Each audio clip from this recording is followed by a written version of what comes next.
Hi hello ನಮಸ್ತೆ, welcome back to my YouTube channel.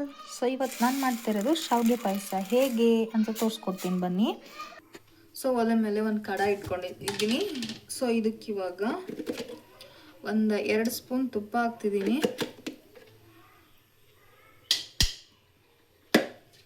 So ತುಪ್ಪ ಕರಗೋವರೆಗೂ ಸ್ವಲ್ಪ ವೇಟ್ ಮಾಡಿ. ಸೊ ನೋಡಿ, ತುಪ್ಪ ಕರಗ್ತಾ ಇದೆ. ಸೊ ನನ್ನ ಚಾನಲ್ನ ಯಾರೆಲ್ಲ ಸಬ್ಸ್ಕ್ರೈಬ್ ಮಾಡದೆ ನೋಡ್ತಿದ್ದೀರಾ, ಪ್ಲೀಸ್ ಸಬ್ಸ್ಕ್ರೈಬ್ ಮಾಡ್ಕೊಂಡು ನೋಡಿ. ಆಲ್ರೆಡಿ ಸಬ್ಸ್ಕ್ರೈಬ್ ಮಾಡಿರೋರಿಗೆ ಥ್ಯಾಂಕ್ ಯು. ಸೊ ಪಾಯಸ ಮಾಡಿದ ಮೇಲೆ ಗಟ್ಟಿಯಾಗುತ್ತೆ ಅಂತ ಹೇಳ್ತಾರೆ ಕೆಲವೊಬ್ರು. ಸೊ ಇದು ನಾನು ಮಾಡ್ತಾ ಇರೋದು ಈ ಟ್ರಿಕ್ಕಲ್ಲಿ ಮಾಡಿ. ಸೊ ನೀವು ಸಂಜೆವರೆಗೂ ಅಲ್ಲ, ಬೆಳಗ್ಗೆವರೆಗೂ ಇಟ್ಟರು ಗಟ್ಟಿ ಆಗೋದಿಲ್ಲ. ನಾವು ಮಾಡಿದಾಗ ಹೇಗಿರುತ್ತೆ ಹಾಗೆ ಇರುತ್ತೆ. ಸೊ ನೋಡಿ, ತುಪ್ಪ ಕರ್ಗೋಗಿದೆ. ಇವಾಗ ನಾನಿಲ್ಲಿ ದ್ರಾಕ್ಷಿ, ಗೋಡಂಬಿ, ಬಾದಾಮಿ ತೊಗೊಂಡಿದ್ದೀನಿ. ಇವಾಗ ಇದು 3 ಹಾಕಿ ಫ್ರೈ ಮಾಡಿಕೊಳ್ಳುವ.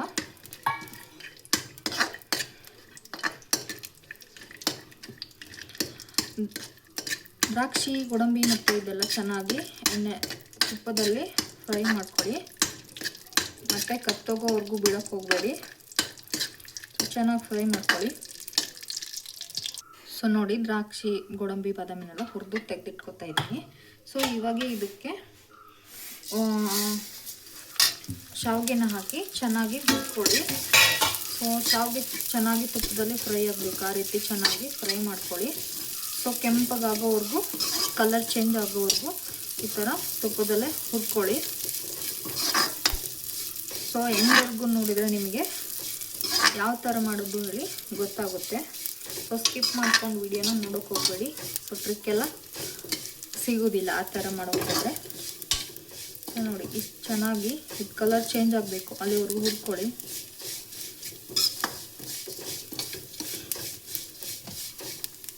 ಸೊ ನೋಡಿ, ಶಾವಿಗೆ ಎಲ್ಲ ಕಲರ್ ಚೇಂಜ್ ಆಗಿ ಗರ್ಗರಿ ಆಗ್ತಾಯಿದೆ ಶಾವಿಗೆ. ಸೊ ಇಷ್ಟಾದರೆ ಸಾಕು. ಇದನ್ನು ಇವಾಗ ಒಂದು ಪ್ಲೇಟಿಗೆ ಟ್ರಾನ್ಸ್ಫರ್ ಮಾಡ್ಕೊಳ್ಳುವ.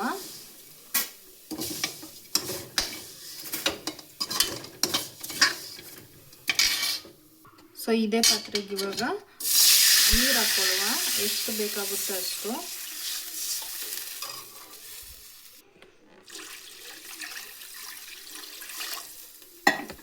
ಸೊ ನೋಡಿ, ಇಷ್ಟು ನೀರು ಹಾಕ್ಕೊಂಡಿದ್ದೀನಿ. ಸೊ ಇದು ನೀರು ಕುದೀಲಿ, ಸ್ವಲ್ಪ ಒಂದು ಕುದಿ ಬರೋವರೆಗೂ ವೆಯ್ಟ್ ಮಾಡಿ.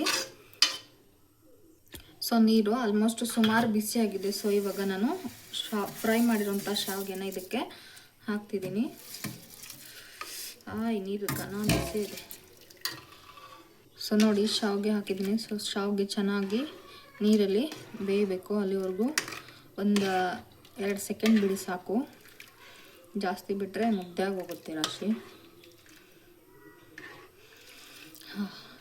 ಇವಾಗಲೇ ಘಮ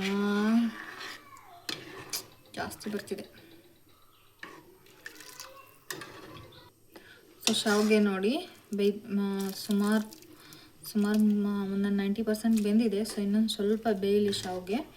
ನೋಡಿ, ಕಾಣ್ತಾ ಇರ್ಬೋದು ನಿಮಗೆ, ನೋಡಿ.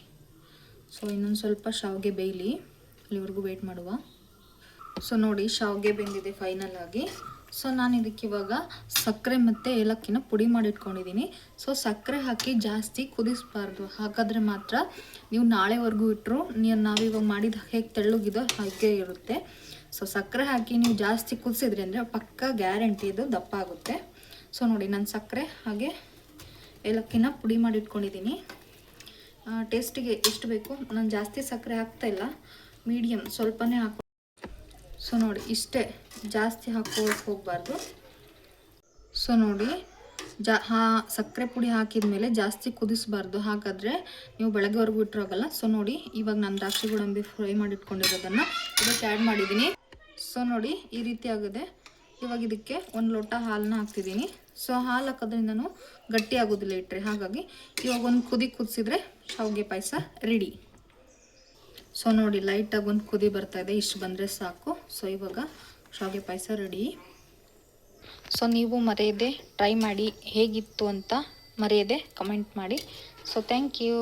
ನೋಡಿ, ಸೊ ನೆಕ್ಸ್ಟ್ ವಿಡಿಯೋದಲ್ಲಿ ಸಿಗ್ತೀನಿ. ಅಲ್ಲಿವರೆಗೂ ಟಾಟಾ, ಬಾಯ್ ಬಾಯ್.